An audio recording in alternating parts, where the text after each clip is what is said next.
And if you don't find me on the front page, find a way to say that you saw me. And if you don't find me at all, then I won't care.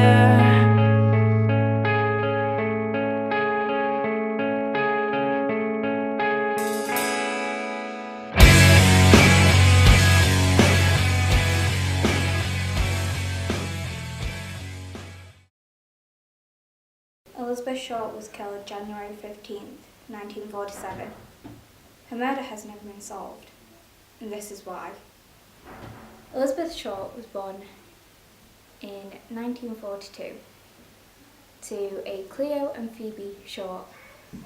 They moved to Massachusetts when she was only a few months old, and then during the Great Depression, Cleo Short drove to a bridge and faked his suicide. So Phoebe raised Elizabeth and her siblings alone. Elizabeth grew up with lung and asthma problems. So when she was around 15, she had an operation on her right lung. And then she was sent off to Florida to live with other family there in the warm weather during the winter, because she was advised to do this so that her breathing could be better.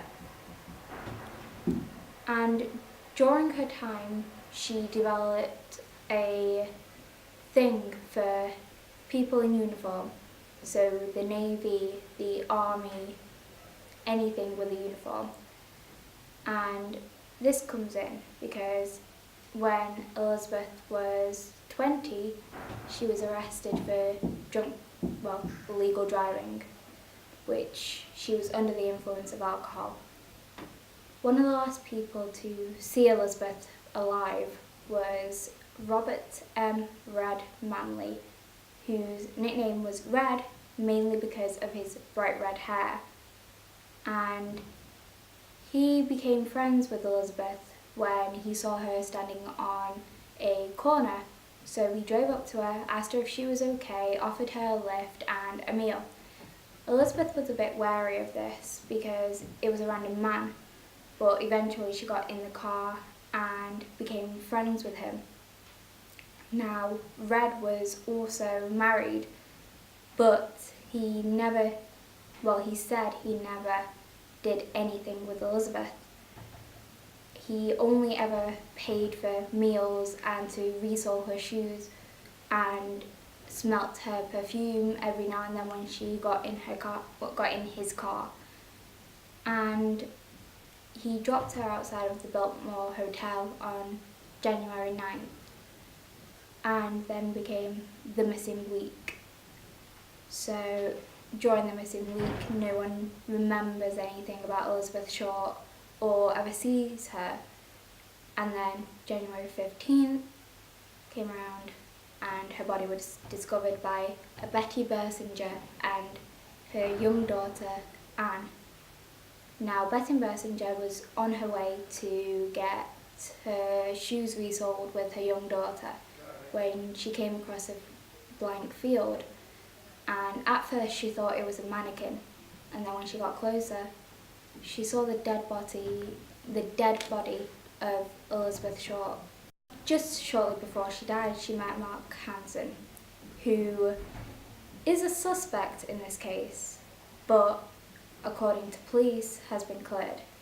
Now, Mark Hansen was a nightclub owner, and he also charged Elizabeth $1 a night to stay in his house with him and other women. Now, the theory with Mark Hansen is that he had a thing for Elizabeth, and Elizabeth kept shooting him down. So everyone thinks, including the police, that Mark Hansen got Leslie Dillon to murder Elizabeth and then dispose of the body. And this has been disproved, although it is still a major theory.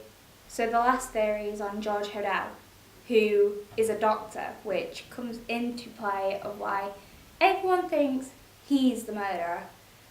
So George Hodel claimed he didn't know her, but we all suspect he did. And he has the talent of bisecting people and leaving no marks on their body afterwards, and expertly draining them of blood. Now, the only way that they identified her body, because her purse wasn't at the scene, and there was no way of identifying her, was her fingerprints, as well as finding a random purse and a shoe about 3 miles away from her body, where they got Robert M. Manley to come back in, and he could smell her perfume on the purse, which he recognised instantly, and he recognised the shoes. And even though the police do say that this has been solved, the case is still unsolved today, 72 years after her death, 72 years after her body was found in Los Angeles, California.